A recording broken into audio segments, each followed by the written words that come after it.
Hey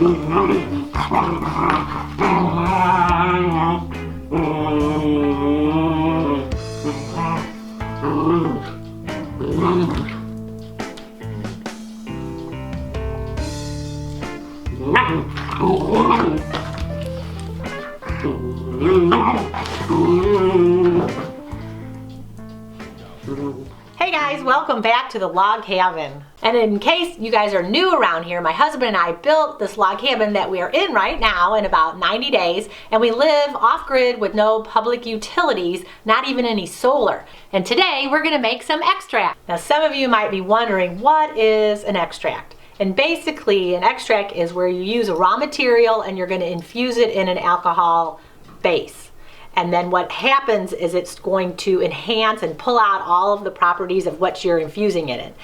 And the reason why I wanted to do this video today is because I was doing some cooking and using some vanilla extract that I had made myself, and there were so many comments and questions about how to do it, so I thought this would be a great way to show you guys how to make an extract.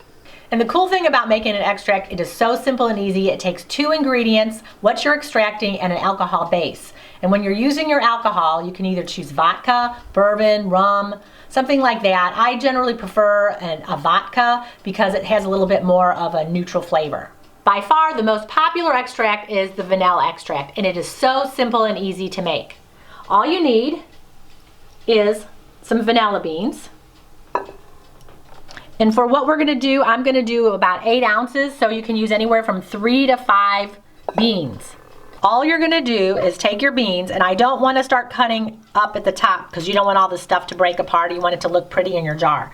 So I give it about a 1/2 inch at the top. I'm gonna spread it flat here, and then I'm gonna take my knife and I'm just going to cut it. So now I make sure I put all of my beans in my jar. Now this is a 16-ounce jar. I'm not gonna fill it up because remember that 3 to 5 beans is going to make an 8-ounce jar. So I'm only gonna fill this up halfway.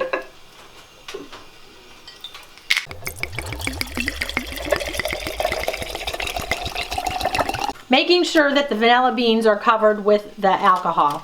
And then I'm gonna go ahead and use a piece of parchment because it is alcohol. I'm gonna put that on my top. And I'm going to put the lid on it. It's a metal lid, and I don't want to have rust possibly get into my extract, so that's why I put the parchment paper there. And then you're also going to need your Sharpie, and I'm going to need to write the date because when you do an extract, you want at least them to sit for 3 months. 6 months is the best. You're going to get the most flavor the longer it sets. So I'm just going to write the date, which is, what is today, the 12th? And I write what it is because half the time I don't know, and just like you guys, if you're gardening, you got to make sure you label it so you know what it is. Now vanilla beans are really hard to grow because it takes 2 to 4 years for the plant to mature, and they flower for only 1 day. So in that 1 day is when they have to be pollinated, and if it doesn't get pollinated, then it's not going to produce a bean. I like to use the vanilla extract for making my teas. So if I'm making teas, it adds a really wonderful flavor to it. And of course, you guys probably use your vanilla extract for baking. That's what most people do. But you can use it to flavor like desserts and different things. But I really like mine. I use them in a lot of teas here and also when I'm baking. We made the extract, so now what you're gonna do is you're gonna put it in a dark place someplace in your pantry, and then you're gonna shake it every day or two or a couple days. If you forget a few days, it's okay. Just shake it when you can remember. And then as it moves on, it'll start to get darker and look like this one. And I love to use the vanilla to flavor so many things. Of course, most of you guys use it in your baking, but I like to flavor, you can use it in drinks. It makes drinks, especially teas, taste wonderful. And let's get going to our chocolate extract now. All you're gonna need for this one is cacao nibs, and basically a cacao nib is the fragments of the bean after it's been roasted. So all they are little bitty pieces of the chocolate after it's been roasted. And it's in its most natural form. Unfortunately, when you have cocoa powder, it has to go through a process. So it's going to be doing more things to it, as well as when you do chocolate, you know, they're going to add milk to it, they're going to add sugar to it, they're going to add soy lecithin like an emulsifier. So this is going to be at its most raw form, and it's going to keep most of its nutrition. It's the highest in magnesium, it has potassium in it, and when we put them in this extracts, it's really going to enhance that. So you're going to get the nutrients out of it. We did the vanilla, same for the vanilla. You're going to get the nutritional benefits from it.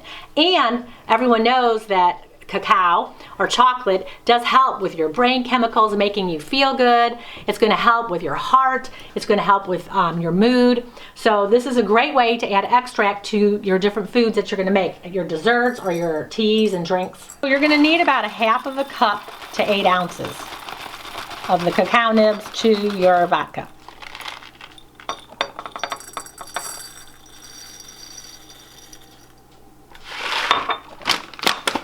I'm going to just add my vodka in there, and this is an 8-ounce jar, so I'll fill this one up.